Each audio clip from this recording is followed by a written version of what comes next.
Pemirsa, keluarga begitu terpukul saat mengetahui Tiara Angelina Saraswati telah tiada di tangan kekasihnya. Duka itu terasa kian menyayat karena pelaku memperlakukan jasad korban begitu keji. Bagaimana keluarga menghadapi semua ini? Selengkapnya dalam Benang Merah Kepergian Tiara, Tinggalkan Duka.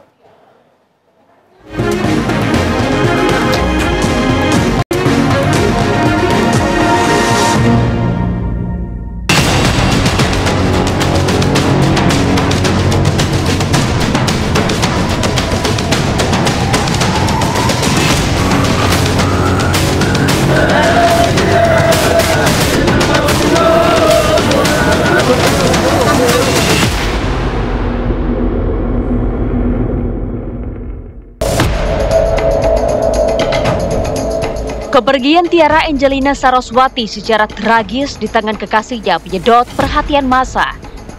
Terkuaknya identitas korban ke permukaan membuat syok pihak keluarga. Keluarga korban yang selama ini dikenal tertutup sejak itu semakin rapat menutup diri. Mereka pun tetap mengunci pintu rumahnya yang berada di Desa Bade Kidul di Kabupaten Lamongan, Jawa Timur, tatkala warga ataupun awak media bermaksud menemuinya. Ya orangnya tertutup, nggak mau nemu siapa-siapa, diam aja. Terus aktivitas sehari-hari di kampung ini seperti apa, Pak? Bapak Ibu? Kampung baik, jarang di rumah soalnya jualan. Jualan apa itu, Pak? Sempol. Sempol. Di alun-alun Lamongan. Kalau korban sendiri sudah nggak pulang udah lama atau gimana, Pak? Ya selama lulus sekolah. Setahun, tapi kemarin tanggal 28 diangkat. Sesudah itu kalau tidak ada berita kejadian ini. Lebih dari sepekan, orang tua Tiara diombang-ambing kegelisahan nanti kepastian kapan jasad Tiara tiba. Hari yang dinanti-nanti pun tiba. Selasa malam, 9 September 2025 sekitar pukul 22 waktu Indonesia bagian Barat, jenazah Tiara sampailah di rumah duka. Sebelumnya, jenazah diberangkatkan dari Rumah Sakit Bayangkara Porong Sidoarjo, Jawa Timur yang memakan waktu sekitar 2,5 jam. Orang tua Tiara tak kuasa menahan kesedihan luar biasa. Warga pun ikut larut dalam suasana duka tatkala memberikan penghormatan terakhir kepada Tiara.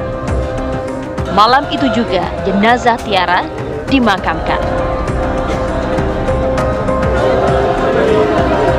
Kepergian Tiara yang dikenal sebagai sosok yang pintar dan mandiri menjadi pukulan berat bagi kedua orang tua.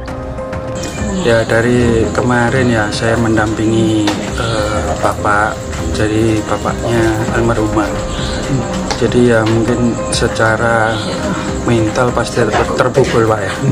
Pasti terpukul karena kondisi yang bersangkutan sampai seperti itu.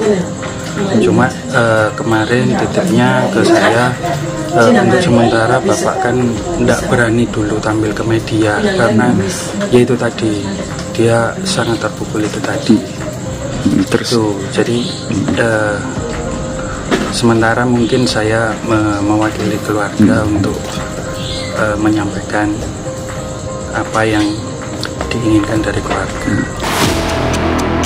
Meski keluarga telah mengikhlaskan kepergian Tiara, namun mereka berharap pelaku mendapat hukuman setimpal. Untuk harapan keluarga sih, untuk pelaku ya semoga apa yang terjadi seperti ini mereka diberikan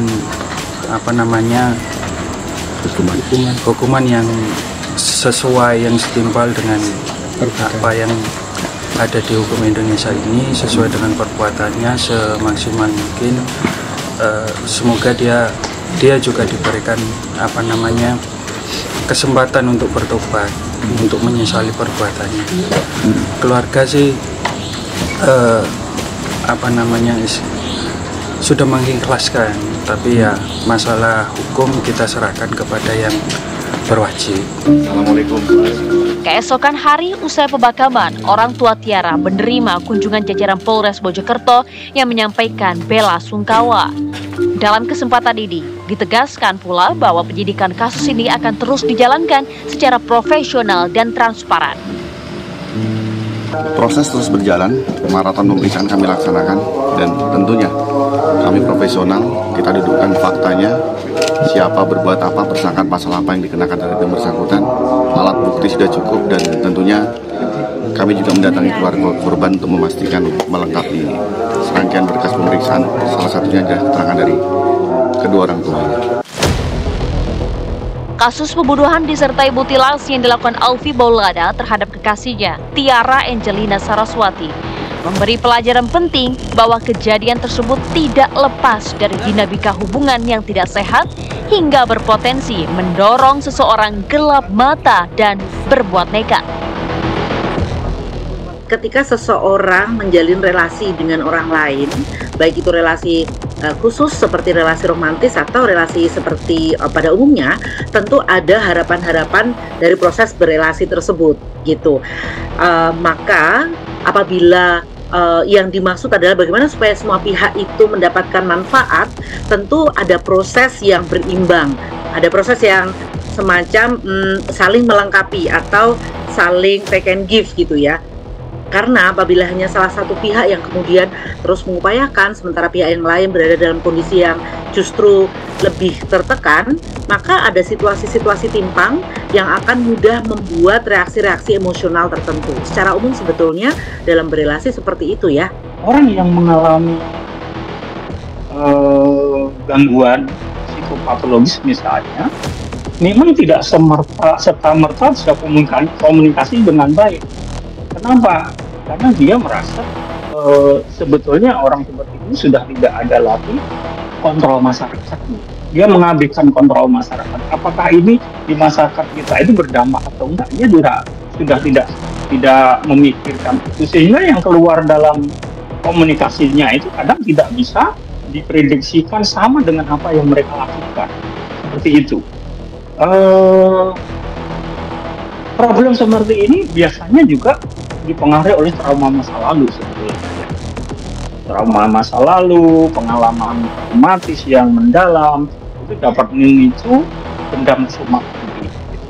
Dan itu tidak serta-merta terungkapkan dalam komunikasinya. Dia orang seperti ini justru dalam komunikasinya sangat terbatas. Sudah semestinya masyarakat berani mengambil keputusan sehat dalam sebuah hubungan. Kesadaran diri, dukungan penuh keluarga maupun sahabat serta keberanian diri dalam menetapkan batasan diyakini sebagai kunci utama dalam mencegah terjadinya hubungan yang tak sehat.